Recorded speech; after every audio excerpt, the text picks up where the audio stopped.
Hai semuanya, bantu support kami ya dengan cara like, share, and subscribe. Dan jangan lupa tekan tombol notifikasinya ya, agar kamu bisa update video-video selanjutnya.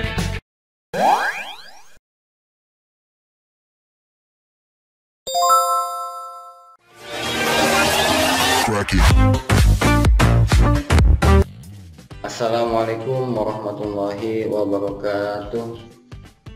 Alhamdulillahirrahmanirrahim. Ala kulli halin wa ni'mah. Allahumma sholli ala sayyidina Muhammad wa ala ali sayyidina Muhammad. Amma ba'du.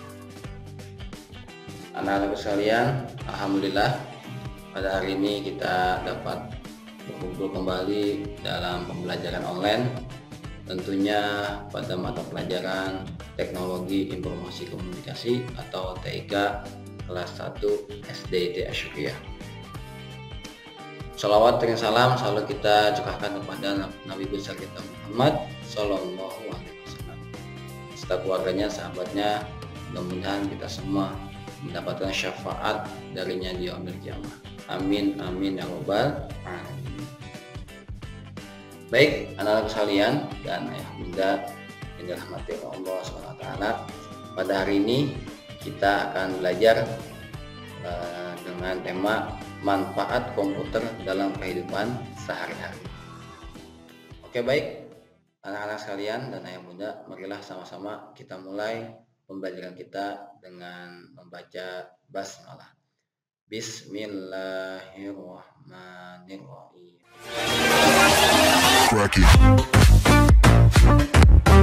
Oke, baik. Kompetensi dasar. Kompetensi dasar pengetahuan pada 3.5 memahami komputer dalam kehidupan sehari-hari. Kemudian kompetensi dasar keterampilannya 4.5 menggunakan komputer dalam kehidupan sehari-hari.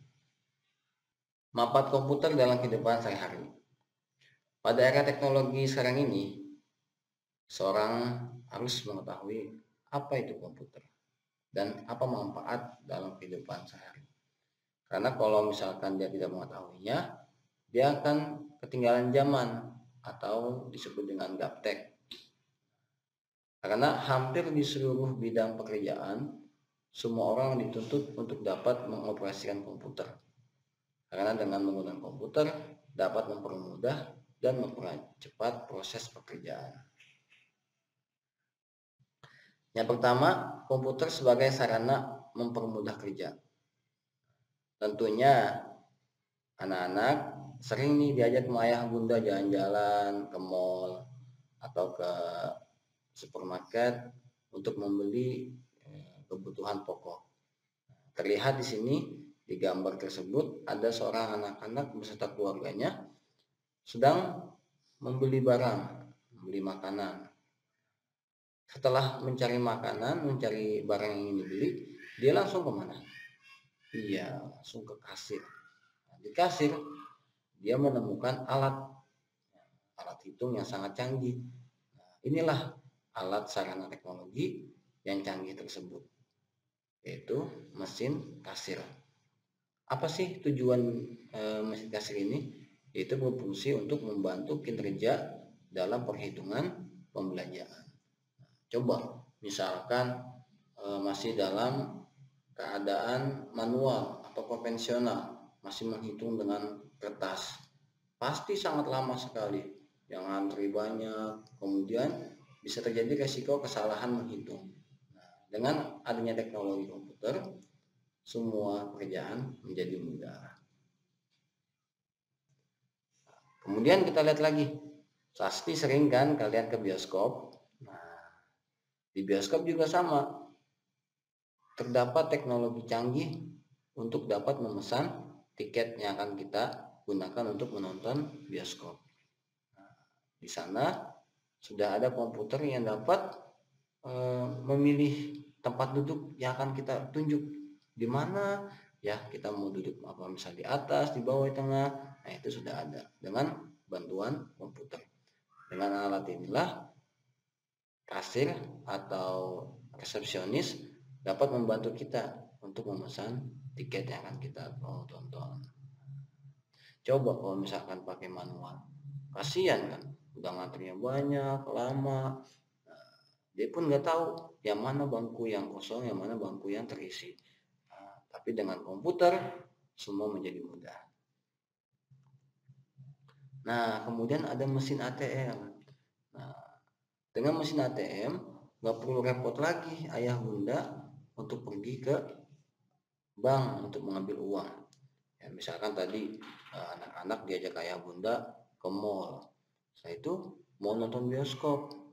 Nah, karena uang ayah hanya sedikit, ketinggalan di rumah misalkan, nah nggak perlu pusing lagi, tinggal cari mesin ATM, ambil uang dengan mudah. Inilah teknologi canggih yang dapat mempermudah kinerja pada manusia. Oke, selanjutnya adalah komputer sebagai alat hiburan. Seringkali kan anak-anak menonton televisi atau animasi yang sangat menarik. Nah, tentunya dari animasi yang kita lihat, di situ ada proses pembuatan dengan komputer. Kamu dapat membuat film animasi yang sangat menarik dengan komputer. Dari desainnya, cara bergeraknya, dan sebagainya. Di komputer sebagai alat hiburan. Dengan animasi yang menarik, tentunya membuat orang menjadi tertarik. Selanjutnya, komputer sebagai sarana pendidikan. Nah, ini terlihat di gambar, ada sebuah simultan dalam mengendarai pesawat. Ini penting. Kenapa? Dengan simultan ini dapat mempermudah calon pilot dalam mempelajari penerbangan pesawat. Coba misalkan dia belajar langsung di pesawat asli. Kalau misalkan ada kesalahan, bisa langsung jatuh, meledak dong, bahaya. Dengan adanya teknologi komputer dapat membantu mempelajari ilmu pendidikan secara simultan. Jadi calon-calon pilot nggak usah lagi itu harus belajar di pesawat asli, dia pelajari dulu dengan komputer, ya, dengan teknologi yang canggih seperti halnya di atas pesawat asli. Kemudian dia dapat mengendarai pesawat tersebut dengan baik. Apalagi, apakah hanya pesawat? Banyak. Misalkan calon dokter membantu dalam ahli bedah dengan komputerisasi juga dengan cara simultan dan sebagainya. Inilah teknologi yang dapat membantu dalam sarana pendidikan. Nah, ada lagi nih terlihat di gambar kakak-kakak sedang membuat robot. Nah, dengan teknologi yang canggih, kita juga dapat membuat teknologi yang lebih canggih lainnya. Seperti halnya membuat robot. Nah, jadi robot ini bisa kalian buat dengan komputer. Tentunya adanya perhitungan yang sangat mendetail, sehingga nanti teknologi yang kita buat dapat mempermudah orang lain juga. Jadi menjadi cendekiawan yang muslim dan membuat sesuatu teknologi yang banyak faedahnya, banyak manfaatnya. Nah, ini tujuannya.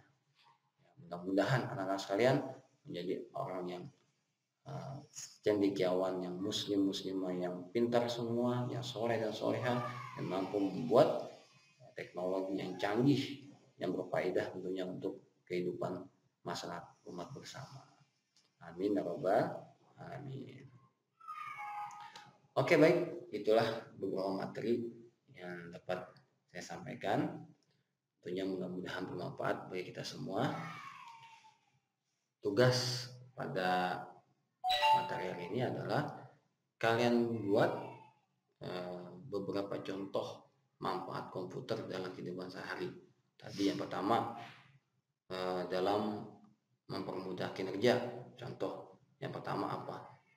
Ya, banyak selain tadi apa tuh, di bioskop, di supermarket dan lain sebagainya kamu cari.